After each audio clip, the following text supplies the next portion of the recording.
एका छोट्या गावात सकाळ खूप सुंदर असायची. सूर्य उगवायचा, पक्षी गात असायचे आणि थंड स्वच्छ हवा सगळीकडे पसरलेली असायची. लोक सकाळी फिरायला जायचे, खोल श्वास घ्यायचे, कारण त्या हवेत ताजेपणा आणि जीवन होतं. पण काही वर्षांनी सगळं बदलायला लागलं. गावाजवळ मोठं शहर वाढू लागलं. मोठमोठे रस्ते बनले, गाड्या वाढल्या आणि सगळीकडे बांधकाम सुरू झालं. उंच इमारती उभ्या राहू लागल्या. सिमेंट, वाळू आणि धूळ हवेत उडू लागली.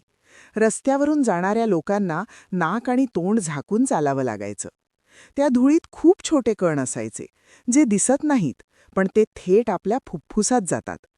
एक दिवस गावातील छोटा मुलगा रोहन शाळेतून घरी येताना खूप खोकू लागला. त्याला श्वास घ्यायला त्रास होत होता. त्याचे आईवडील घाबरले आणि त्याला लगेच डॉक्टरांकडे घेऊन गेले. डॉक्टरांनी तपासणी केली आणि शांतपणे सांगितलं, रोहनच्या फुफ्फुसांवर प्रदूषणाचा परिणाम झालाय. हवेतील धूळ आणि सिमेंटचे कण श्वासातून शरीरात गेले आहेत. हे ऐकून त्याच्या आईच्या डोळ्यात पाणी आलं.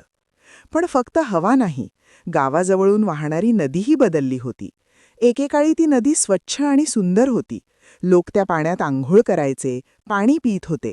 पण आता नदीत प्लास्टिकच्या बाटल्या, पिशव्या आणि कचरा तरंगत होता. काही कारखान्यांचं घाण पाणी सरळ नदीत सोडलं जात होतं. तेच पाणी शेतात जात होतं आणि तेच अन्न बनून आपल्या ताटात येत होतं. रोहनने एक दिवस आपल्या बाबांना विचारलं, "बाबा, जर हवा अशीच खराब झाली आणि पाणी असंच घाण झालं, तर आपण श्वास कसा घेणार?" रोहनच्या बाबांकडे उत्तर नव्हतं. त्या दिवशी गावात एक बैठक झाली. गावातील लोकांनी ठरवलं, आता बदल करायचा. सगळ्यांनी मिळून झाडे लावायला सुरुवात केली. नद्यांमध्ये कचरा टाकणं बंद केलं. प्लास्टिकचा वापर कमी केला. हळूहळू गाव पुन्हा हिरवं व्हायला लागलं. हवा थोडी स्वच्छ वाटू लागली. नदीही हळूहळू साफ होऊ लागली. रोहन पुन्हा मैदानात धावू लागला आणि खोल श्वास घेऊ लागला. कारण सगळ्यांना एक गोष्ट समजली होती. एक झाड म्हणजे हजारो श्वास. स्वच्छ पाणी म्हणजे जीवन. म्हणून आज आपणही एक छोटा निर्णय घेऊया. हवा स्वच्छ ठेवू, पाणी वाचवू, निसर्ग जपू. कारण पृथ्वी आपली नाही, ती पुढच्या पिढीकडून घेतलेली उधार आहे. त्यानंतर गावात प्लास्टिक वापर कमी करण्याचा नियम केला गेला. लोकांनी प्लास्टिकच्या पिशव्यांऐवजी कापडी पिशव्या वापरायला सुरुवात केली. नदीत किंवा रस्त्यावर कचरा टाकणाऱ्यांना समज दिली जाऊ लागली. कारण प्लास्टिक फक्त जमीन नाही, तर पाणी आणि हवा दोन्ही प्रदूषित करतं. आणखी एक महत्त्वाचा निर्णय घेतला गेला. गावात जेव्हा कुठे बांधकाम सुरू होतं, तेव्हा सिमेंट आणि वाळू झाकून ठेवायची. बांधकामाच्या ठिकाणी पाणी शिंपडून धूळ कमी केली जाऊ लागली, जेणेकरून सिमेंट आणि वाळूचे सूक्ष्म कण हवेत उडून लोकांच्या श्वासात जाणार नाहीत. हळूहळू या छोट्या छोट्या प्रयत्नांचा परिणाम दिसू लागला.